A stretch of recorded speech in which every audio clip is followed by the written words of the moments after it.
Je suis d'avis avec vos frères et mon frère et collègue le Sarah Nyambi pour dire qu'il s'agit d'un acharnement politique. Quand mon frère Elimbi Lobert, la présidente, dit que Maurice Kamto ne fait pas l'objet d'un acharnement, je le prends à témoin. Je le suis chaque dimanche. C'est lui qui a déclaré à mon dos, disons, la semaine dernière, qu'il nourrit une haine viscérale contre Maurice Kamto. Il l'a dit. Et dans des débats antérieurs, mon frère Elimbi Lobert, qui est là parce que c'est mon frère Sawa, a déclaré qu'il assume son tribalisme.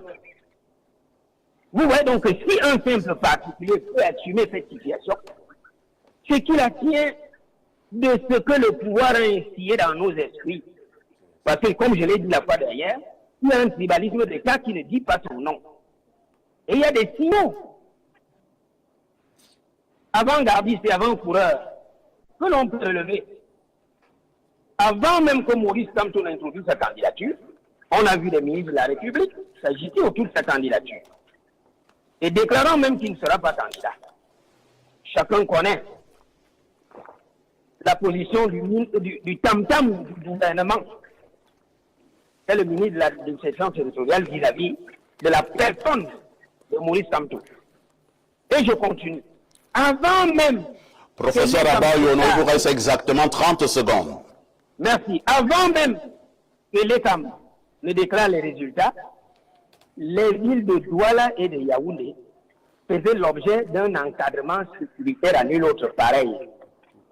Voilà donc au sein de filles avant-coureurs qui démontre à suffisance que Maurice Kamto fait l'objet d'un acharnement politique. Et il faut dire à ses partisans de ne point être démobilisés parce qu'il y aura un recours devant le Conseil constitutionnel. Qui on l'espère dira le droit. Pluralité d'investiture. Et c'est là où mon analyse juridique sera absurde. Je tiens à dire trois choses. Premièrement, au moins, je mets quiconque au défi de m'exciter dans le code électoral la disposition législative qui frappe d'irrecevabilité la pluralité d'investiture.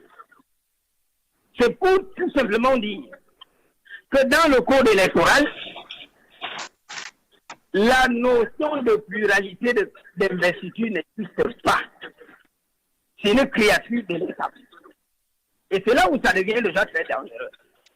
Par contre, à partir de l'article 125 du Code électoral et certaines dispositions précédentes, on parle de la candidature.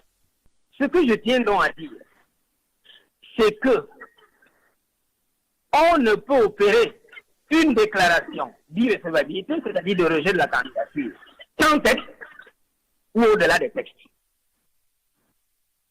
Je dis bien clairement qu'il n'existe aucune disposition dans le Code électoral qui sanctionne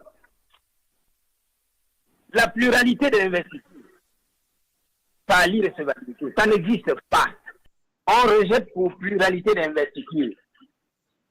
En quoi a consisté cette pluralité d'investiture? Au stade actuel de l'analyse, nous n'avons pas le fond de dossier. Nous n'avons que l'output. Le résultat que nous a produit l'État. Mais justement, l'État aurait dû motiver en étant plus explicite, en disant en quoi il y a pluralité d'investiture dans son imagination créatrice. On aurait dû, à la limite, parler de pluralité de candidatures. Donc, il s'agit là d'une formule purement déclaratoire et à tout le moins incantatoire. Pluralité d'investiture, ça signifie quoi? En quoi consiste la pluralité d'investiture? Nous n'avons pas cela. On continue. Le Manidem n'était pas seul dans la situation. Nous savons bien que le RDPC également avait deux candidats. Pourquoi n'a-t-on pas abouti au même résultat? N'y avait-il pas pluralité de candidats? Mais nous sommes là dans un cas patent de violation du principe d'égalité.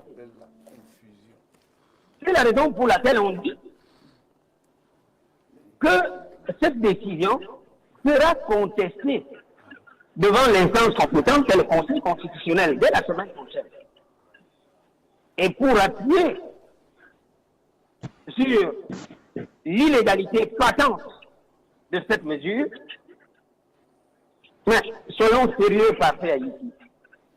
Au-delà du code électoral, il y a des instruments normatifs internationaux qui confèrent à tout citoyen le droit de participer, le droit de participation politique à la gouvernance de son pays. Nous avons ratifié tous ces instruments normatifs internationaux conférant des droits à tous les citoyens. Et notre constitution est très claire. Tous les citoyens, les droits conférés aux citoyens sont inaliénables et sacrés. C'est-à-dire qu'on ne peut y déroger. C'est pour ainsi dire, en tout état de cause, qu'il s'agit d'une tricherie juridique qui ne passera pas, que l'on ne va pas gober, que l'on va porter devant l'instance compétente. Merci, Maintenant, je vous ai également professeur dit pour Abayono. chuter, s'il vous plaît, passez ici, pour Oui, chuter. chutons, professeur. Oui, pour chuter.